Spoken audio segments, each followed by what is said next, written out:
বাসুদেব কৃষ্ণ অপেক্ষা অধিক শক্তিমান সমগ্র বিশ্বে আর কেউ নেই। জানি আমি সেটা। যদি বাসুদেব না থাকতেন তাহলে পাণ্ডুপুত্রদের বিজয় লাভ হতো না।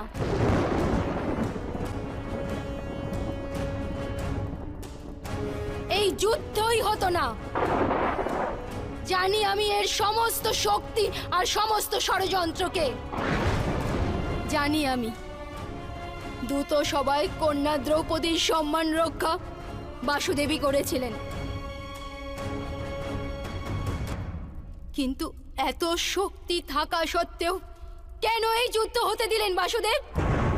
এত ছলনা, এত কপটতা, এত অন্যায় কেন হতে দিলেন?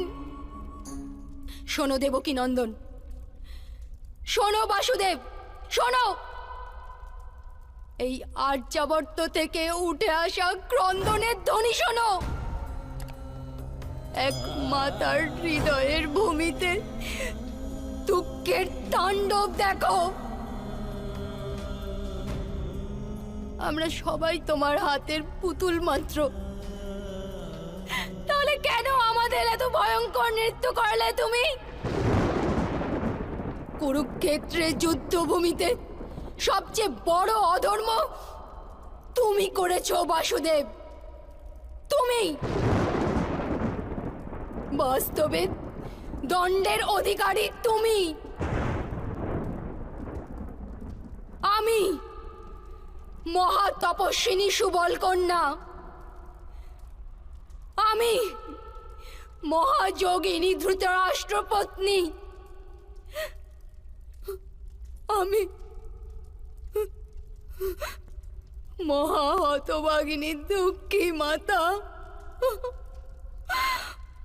আজ তোমাকে অভিশাপ দিচ্ছি। না গান্ধারী,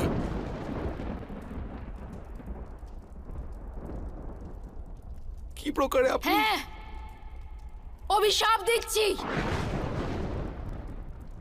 যে প্রকারে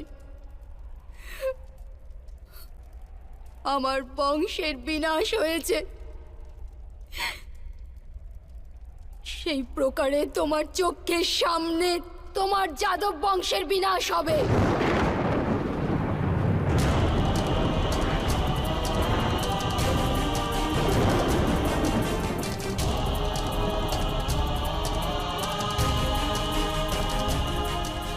পশুর ন্যায় সমস্ত যাদব একে অপরের রক্ত পান করবে,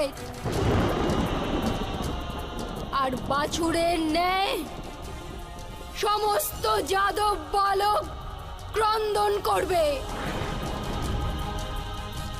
ওদের অশ্রু মুছিয়ে দেওয়ার কেউ থাকবে না। যে প্রকারে আমার নগরী দুঃখে নিমজ্জিত, সেই প্রকারেই তোমার নগরীও সমুদ্রে নিমজ্জিত হবে।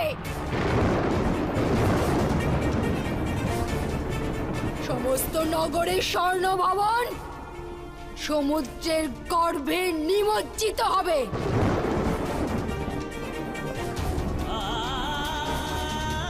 আর তুমি কোনো জঙ্গলে একলা অশক্ত এক বৃদ্ধ পশুর ন্যায় এক শিকারীর হস্তে তীরবিদ্ধ হবে।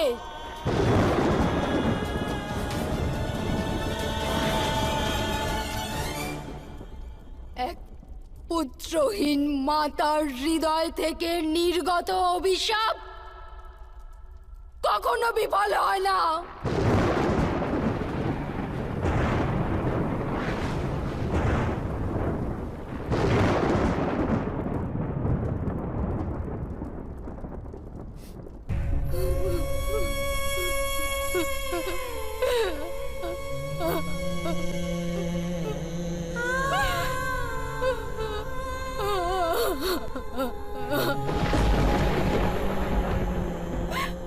গান্ধারী,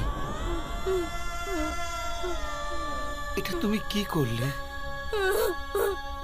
বাসুদেবকে তার উপকারের এত ভয়ঙ্কর ফল দিলেন আপনি। এর থেকে তো উচিত ছিল আপনি আমাদের পঞ্চপাণ্ডবকে সময়ের অন্তিম অবধি নরকবাসের অভিসম্পাত করতেন। কিন্তু মাধবকে এত ভয়ঙ্কর অভিশাপ দিয়ে আপনি সমগ্র বিশ্বকে অনাথ করে দিয়েছেন। দিদি, নিজের অভিশাপ নিবারণ করুন।